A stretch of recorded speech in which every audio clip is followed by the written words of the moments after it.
How's it going, everybody? Rybrand here today, and we are back with our Honolulu Hammerheads franchise mode. And today, guys, we are going to finish up season number 5 and hopefully maintain our position here in second, even catch the Canucks in first. Thankfully, we are in this division because a lot of the other divisions seem to have 50-point getters already. We don't have anybody close, and I'm confident that we can step it up and eventually catch up to the Vancouver Canucks. But one of the things I want to do starting tomorrow on January 1st is go ahead and check out our extensions and contracts that we might need to hand out. And one of the big ones is Gurianov. Do we want to bring Dennis Gurianov back, guys? We might want to. Although he hasn't been good for these past 2 seasons. He's scoring 20 goals when... he's playing less time now. I don't think I want to bring him back. I really don't think I want to bring Gurianov back. Not at that price. No, thank you. Granlund does not want to come back. Heponiemi does. Do I want Heponiemi back? I mean, he's a sniper who should be a playmaker based on those stats, but it is what it is. Then we've got Jacob Markstrom and Georgiev both expiring. Chip Chura here at 80 overall is expiring as well, so he's not quite in the NHL yet. He probably should be, considering now that he's an 80, right? He does not want an extension, excuse me. Wow. Holy moly, boys. 8 years at 10 million. Oh my God. I'll give him 2 years at 1.2 million. See if he'll take that as an extension. And if he doesn't, that almost might be better, because then I think I do want to potentially find a trade for Georgiev and then call up Chip Chura. Georgiev doesn't really have much value. He's been playing very poorly, and I think Chip Chura could definitely do better than him. We're getting some late round picks here. Hayden, Johan Larsson. Yeah, I don't think I need Johan Larsson. I'm just going to check him out just because I know the name, former Sabre. I wonder how he's doing. He's a 78. Yeah, he's not quite good at all, but I guess he'd be better than getting just a 4th and a 6th. I think he's probably better than a 6th. Yeah, I think I might do this deal. Georgiev for a 4th and Larsson. It's going to the Jets, but they're not good anyway, so we're going to propose that trade. We'd have to call up Chip Chura, which is fine by me. So let's go ahead and call him up here, get him in there. Georgiev, well, just never really panned out for us and never really ended up being something. So we'll confirm that there's Zibanejad here. I believe I signed him just to have another goalie there, so he's a 69. He'll be the backup. So once we go to the NHL, we just got to edit the lines real quick, put Chip Chura in as the backup goaltender, and we should be on our way here. Chip Chura, go ahead in there. He's a butterfly goalie. I don't know if that affects much. He's a butterfly goalie, and he's only 5'11". I'd like him to be a little bit taller if he's going to be a butterfly goalie, but it is what it is. I'm not too worried about that. Marcus Foligno down there as well in the AHL. A decent squad down here. I'm kind of happy with the squad we got down there. But anyway, I'd love to go out and get a top winger, a top playmaking winger, right? Player search. Who do we need to find a position, a forward who is a playmaker. Just guys at the top here. Just to quickly read them off. Like a guy like Mitch Marner is making a ton of money for 1 more year. Hughes Lafreniere. I always say Lafreniere by accident, but Lafreniere here is high elite. Trade for him. I don't think we'd be able to get him though. But we definitely I would want to upgrade over Granlund, because Granlund, as good as he is, right? He's fine. I just feel like if we're really gonna win another cup, we need to get that first line completely sorted. And Lafreniere on the Sabres, good for them. Could be wanting out, but we'll wait until the trade deadline, I think, to see who is available for us. And we'll probably be able to get them cheaper. And besides, if we start playing better now, maybe I don't upset the apple cart and leave things as is. And then hopefully, Chip Chura is able to win us those couple games here before the, before the trade deadline here. That we're not going to play a ton. Chip Chura is going to extend at that 2 years at 1.2 million as we go ahead and start off the month 3-1-1. And I don't think I want to do this deal. 2 seconds for Brody and Sundqvist. No thanks. And so far, so good, except for those 2 losses. We do beat the Lafreniere-led Sabres, but there's points in 4 straight games. Evgeny Malkin is an AHL top 6 forward. That is tough. Suter and Gavrikov for Broberg and Coleman. I'm going to decline that trade. We lose to St. Louis. Oh, God, there's 2 straight losses, but we followed up with 3 straight wins. You like to see that. And I don't really think I need another defenseman. A shootout loss there. That was a huge trade. But, it seems like we're playing pretty well. We are at the top of the division, which is great to see.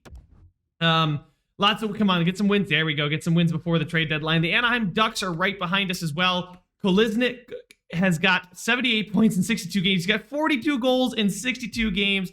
That's insane. And our 73 points is good enough for first in the division, but, looking across the league, we're not going to be contending for the Western Conference title, and we're not going to be contending for the President's Trophy. Neither of those are really within reach here. Right now, it's about just getting through the season and loading up on talent to get us through into the playoffs. Maybe another defenseman. I wouldn't be opposed to trading a guy like Ali Kerman or Brant Clark. Albelin is probably not going to fetch us that much, but is low elite, so he'd be the perfect guy. He's a defenseman too, so he'd be the perfect guy to stick around. But one thing I do want to see here is let's just check out how everybody's doing real quick. We'll just see who's underperforming. Actually, you know what? I know he's not putting in points, but he's a plus 19. Mikael Granlund on that top line seems to be a really good defensive right winger for us and has helped out quite a bit. Hall, Bullerice with 69 there as well. So on the second line, Rodrigo Bullerice, the medium top 6 playmaker who we just drafted just 2 years ago at 31 overall. This guy has become an instant contributor, and that's why, guys, I always say look for NHL readiness. I know most of you guys are going to be winning a lot of cups. Look for NHL readiness. I know it's tempting sometimes to go for the 2-bar medium elite and hope he's a medium elite at the end of the first round, but I will take a guy who's 76 and medium top 6 at the end of the first round. That's a guy that's going to step in next season. You guys can see Bullerice did that. Artem Radulov, who we acquired as an RFA, and then Mikhail Sergachev there, not doing too badly. Byfield on the second line there with 50 points, so him and Radulov and Bullerice seem to be a great 1-2-3 punch on that second line. Then we got Cousins on the third line, who's a -9, but 45 points, not too upset. Jake Bean, who we acquired before the season, is having a great year. 39 points for a defenseman and 26 is fine with me, considering he's only got 6 power play points. Gurrianov's a -9 there as well. I wouldn't be opposed to trading away Gurrianov. I'm not opposed to it. I don't want to do it, but if it's going to get us somebody for the first line who's going to be pretty sick, Granlund can always go down there. Speaking of Granlund, there he is. And then we start to get into the lower points. Bear, Jonas Donskoy's down there as well. He's doing fine in a checking line role. Heponiemi's okay. Lavoie, Malgin. Ali Kerman is not doing fantastically. -13 there with Brant Clark, who's a -10. So that is not a good pairing. Matthias Albelin, though, with Jake Bean, is doing fantastically. If we take a look at our goaltending, Chip Chura, 6-1-1, 922, and a 239 goal against average. That is a fantastic start to his rookie career. As our potential goaltender of the future, Markstrom's gone after this season. Brendan Chipchura is the guy who's going to be between the pipes next season for us. And so far, doesn't look like the NHL is too big for him. But we are here at the deadline, guys, so we are going to try and find somebody who does fit our coach's first line. If you guys remember, we did decide to go with Slaney here, Rod Slaney. He's a B-, so it's not too terrible, but he fits the team so well. Overload, carry cycle, efficient, don't block. I'm just trying to figure out where else, they might fit. Sometimes how they fit only the fourth line. Well, fourth liners aren't going to fit our first line with our coach. Us and third liners aren't going to fit our first line either. So they have to fit the first line. So that's what I'm going to look for. I'm going to look for playmakers that fit the first line. Hopefully our scouts have done their jobs and actually scouted. We got to get through the Leafs here. I'm going to be a buyer. I don't know what happened against the Leafs. We'll never know. We'll never know what happened against the Leafs. But Torrey Krug, Klingberg, Ristolainen, all guys not guys that I'm looking at to go after. Ristolainen at an 87 here is not too bad. Can I? Oh, I guess I can't look at him. Matt Murray is an option. Nikolai Ehlers. It could be a guy to go after. Nikolai Ehlers here on an expiring deal. $7 million, fits the fourth line. Are you serious? There's no way he fits the fourth line. There's absolutely no way he got shafted with the chem like that. Anyway, I'm not going to go after him just for that reason. Colin White is a two-way forward. Athanasiou is a, let me just see what they would want for Athanasiou. Wesley Heponiemi in a third, a second Heponiemi in a third, Mulligan a third and a fourth. Mulligan's a guy that I don't mind getting rid of, especially for his salary. He seems to be a guy that they would like to have too. A third and a fourth is nothing, if you ask me. Athanasiou fits the second line, probably not gonna fit the first line. I know we don't know for certain that he fits the second line, but it's certainly not a chance I'm willing to take. If we take a look at all the available players, Matthew Tkachuk would be a great get, but unfortunately he's a power forward, which is not going to get us a +3, I don't think. We need a playmaker. Anyway, he only fits the bottom 6 forward line, so that's not going to work either. And as much as I'd love to go after Klingberg or Ristolainen or those guys up there, Ristolainen, Montour, and Nash for Laminen, a first and a second. I just said I didn't want to go after Risto. I don't think this is a trade that benefits us in the long run. I don't think it addresses a need, if you will. Victor Olofsson, the sniper. We don't need that. Sniper, two-way forward. Why is it Sidney Crosby?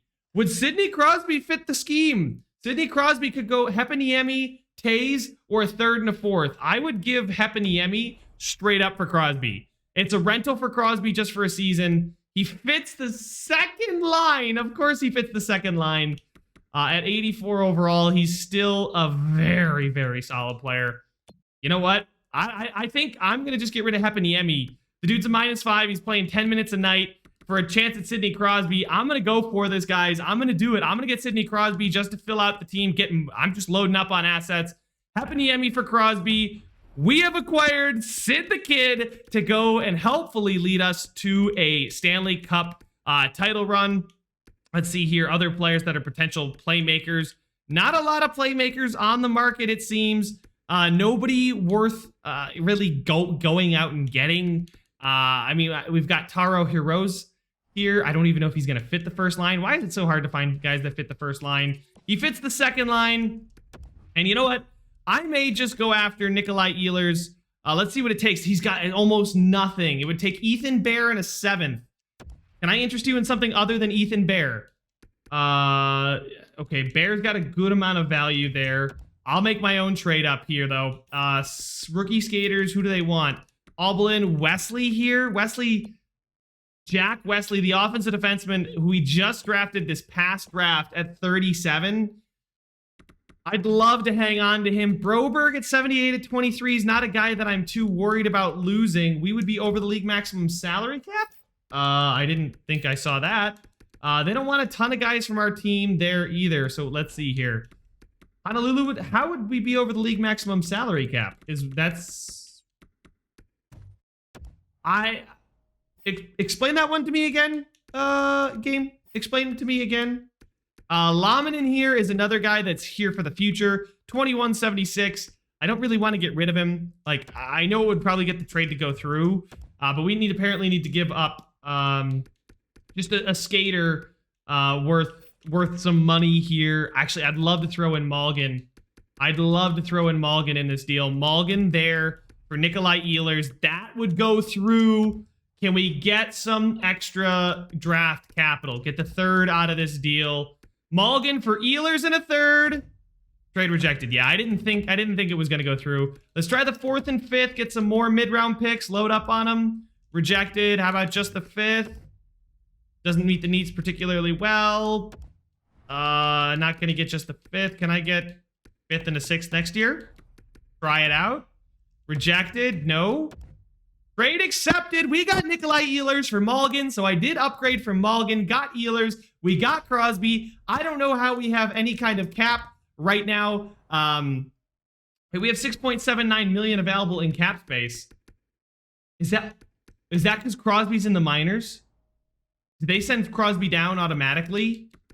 Let's go by salary. No, Crosby's in the NHL there, but I feel like I gotta dump some salary somewhere. Devin Taze, is Devin Taze even playing? Devin Taze is not playing. Okay, let me see if I can dump some salary by trading away Devin Taze. The defensive core is fine by me the way it is. He hasn't played all season, so it's time to go ahead and move on from Devin Taze. What can we get for him? We can get Montour and Nash, Bukestad and Gagne, Jankowski and VC, Bracco. No, guys, come on. A third. There we go. 2/3. Ooh, 2/3 could be nice. Josh Anderson, no thanks. Third there. I like the 2/3 still. I really do like the 2/3. Jordan Greenway's a decent get, but we're trying to just shed salary. The Islanders there, the Flyers, they have the Buffalo. The Buffalo Sabres are a bad team. Devin Tays is not going to make the Buffalo Sabres much better. So I think I might go with the 2/3 there from the New York Islanders because one of those is the Buffalo Sabres. We're going to accept that. Devin Tays is on his way back to the Islanders. Good for him. He made a pit stop in Colorado, came to Honolulu, and is now back in New York. If we take a look at our cap situation again, we are about 6-7 million in cap space. Is what it seems to be. I'm pretty sure. Yeah, 6.79. I don't know what happened there, what's going on with the cap, but looking at the cap situation, we have space. Let's see. If I just put, Klingberg on here, I don't know why the salary cap is acting so weird. I don't know. That was, no, usually that shoots up, but I think I'm good. I think I'm all set. I could go after a Matt Murray, I guess, to upgrade over, can I even get Jeff Skinner? Yeah, I was going to say Tom Wilson should be suspended from the league indefinitely. Talk to me about it in the comments because that was disgusting what he did. Speaking of, funny he popped up on today of all days. But that's horrible. But Georgiev there, let's go get him back. Woo! A third and a sixth. I think that we would have lost that trade, right? I'm pretty sure that's how that would have worked. Anyway, we're just going to let things go here. No trades found. We're going to let it ride. Exit the trade deadline. We're fine. We got Crosby. We got Ehlers. We are gearing up for a playoff push. Klingberg goes to Dallas. Of course, comes to the, stays in the West. Will make Anaheim easier to beat, though. They stay there. That's Risto goes to LA, where Buffalo gets a first. That's fine. LA is a team that the Los Angeles Kings are on the fringe, so we'll see. Anyway, we have a chance here to go ahead and see how the lineup looks. Where is Ehlers? Ehlers is scratched, right? Because I would rather play Comtois over Nikolai Ehlers. That's accurate. +3 with Nikolai Ehlers on the top line. Hall, Kaliznik, Ehlers gets a +3. That's what I wanted to see. He's such a good playmaker too. He can hold his own with his shot too. We got Cousins, Bullerice. There we go. Radulov will now be on the third line. I know it's kind of crazy, but I guess I could put Crosby on the third line, which I also find incredibly crazy. He's too good to put on the second. We're gonna do that. Byfield, Crosby, Bullerice, unless I put, if we put Radulov there, it's not gonna work. Granlund up for Donskoy. Actually, Granlund up for Donskoy. We don't need the +1 down here. Gurianov is actually down here on the fourth line. He's a guy that's been so underwhelming for me. I know I've cut his ice time quite significantly.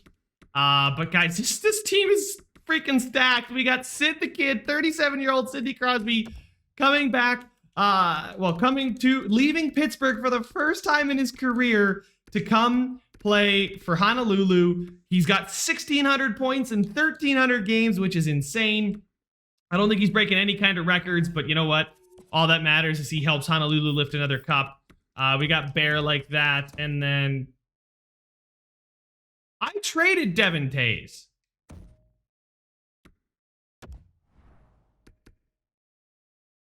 I swear to God, I traded Devin Tays for 2/3.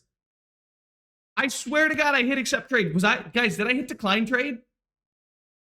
Am I going crazy? Did I hit decline trade? I have absolutely no idea.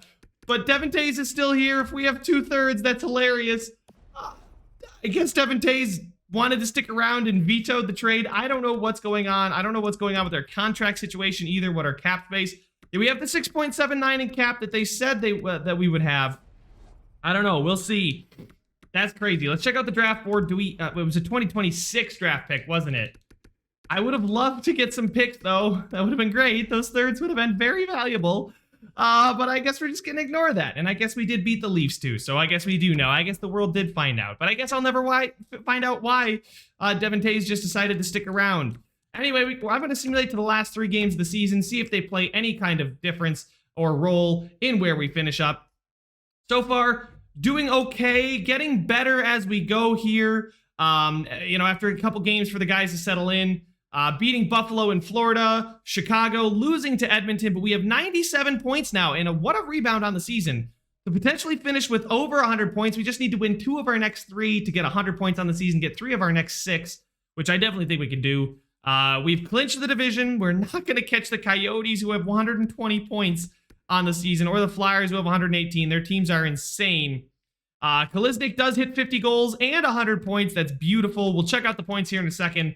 But I don't see any reason why we should dilly-dally and not just get right up to the end of the season. There's a win. There's a loss. Is this game against Boston? We do hit 101 points. We do break the Centurion mark. Sergei Kalysnik had already done it, but he's got 104 points there. We have 101. Let's check out the team stats, and then we can jump into the player stats and see how everybody did. We failed to get a 50-win season, which is a little bit sad considering we have done it in the past. But, we're fine as is. You guys can see here that the Flyers and Coyotes had absurd seasons. The Flyers they had 17 losses. That is insane. They both had 23 total losses on the season, but the 3 losses in overtime helped the Flyers win the President's Trophy. I'm sure Ronald's pretty happy about that one. 7th in the league is us with 101 points, 48 wins. Where do we finish as far as wins? Okay, tied for 6th there. That's fine. But we did have 4, so we only won 2 games in a shootout. Only 2 of our games were shootout wins, so I guess we're just not a shootout team. Anyway, we take a look at goals for per game. Where do we sit? We rank 2nd best offense in the league behind the Coyotes, who have an offense of Galchenyuk, Keller, Kessel, oh, that's right, they got Matthews, and they put him on the 2nd line. They put Matthews on he leaves Toronto, probably to get away from Tavares, so he can play on the 1st line, and they stick Keller at center and Galchenyuk. Why? Anyway, we finished 2nd in goals for per game as far as goals against per game. We finished 7th. I just know that is 7th.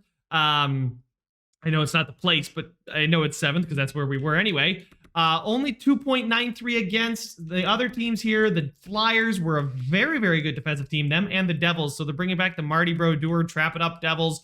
Our power play finished at 30.7%, crushing it this season, but not getting a ton of opportunities. 2nd fewest opportunities in the league. The Winnipeg Jets traded away a Nikolai Ehlers, who was probably not going to come back, played for a really bad team. And you know what? Maybe we could have gotten a pick, but they got themselves. What did we give up? What did we give? We gave up Heponiemi, right? It was like almost we gave up Mulligan. We gave up Mulligan. That's a horrible trade for them. I don't know why they would have done that. Jesus, I can't believe I forgot. I literally just made the trade. My memory, God. And we finished okay on the penalty kill. Not great. Time shorthanded. Towards the top half of the league, though, which is a little bit concerning, but I'm not going to pay too much mind to it. A lot of shorthanded goals for with 7. Good enough for 3rd in the league, technically, since the first top 3 teams were tied at 9. Very good home record. Not as good as the freaking Philadelphia Flyers. If you bought season tickets, you were a happy camper. And on the road, the Arizona Coyotes were there. It's shocking to see the top 2 teams in the league have the top 2 records home and away. The Coyotes, wait, hold on, went 35-4-2 on the road? Disgusting. Absolutely disgusting. Also, Kalysnik and Taylor Hall both hit 100 points on the season, which is fantastic. From my point of view, I will take it. Kalysnik getting 50 goals, Taylor Hall with 48. The 2 snipers combining nicely, each helping out. And that's going to help Kalysnik get even better, the high elite player there. Bullerice there. Let's stick to forwards, by the way. Well, Bullerice with point per game on the 2nd line. He's the kind of guy that, this is the kind of season that's going to be amazing for him. He could even potentially be on the 1st line in the future, or not, because it doesn't fit. Maybe we'll find a coach someday that fits him after we move on from Hall. But Kalysnik and Hall, they just kind of fit too well together. Radulov there, who I did keep on that, I believe, 2nd line. Did I move him down, or did I keep him on that 2nd line? Either way, 76 points for him. Quentin Byfield with 68. Sidney Crosby with 62 in 81 games, but he had 21 points in 19 games as a Honolulu Hammerhead, so he was over point per game after leaving Pittsburgh, also a +7. Dylan Cousins finished with 52 minus 11. Nikolai Ehlers with 51 points, but here in Honolulu, he had 17 points in 19 games on that 1st line, so that's beautiful, a +12. So plus 12 in 19 games tells me he is doing a lot of things right. Take a look at his giveaways and takeaways. A lot better here in Honolulu. Not very physical, but that's not why I traded for him. He was only playing 11 minutes. Where were they playing this guy in Winnipeg? That looks like third, fourth line ice time.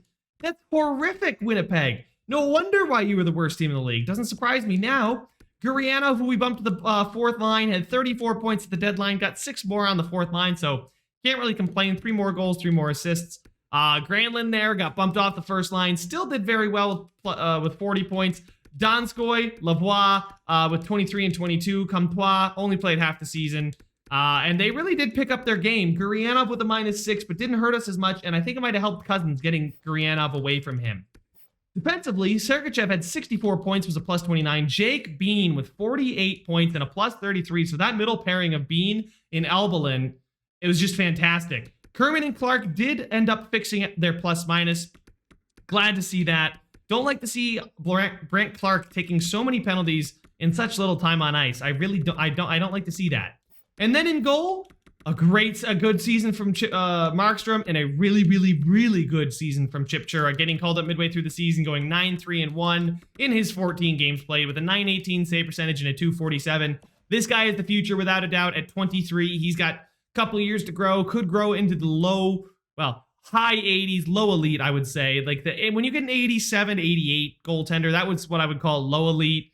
Medium elite goaltenders, in my opinion, are 89, 90, 91. And if you get anything over a 91, that's probably your franchise guy. I know there's no high elite, but high elite and franchise are basically the same thing in my mind.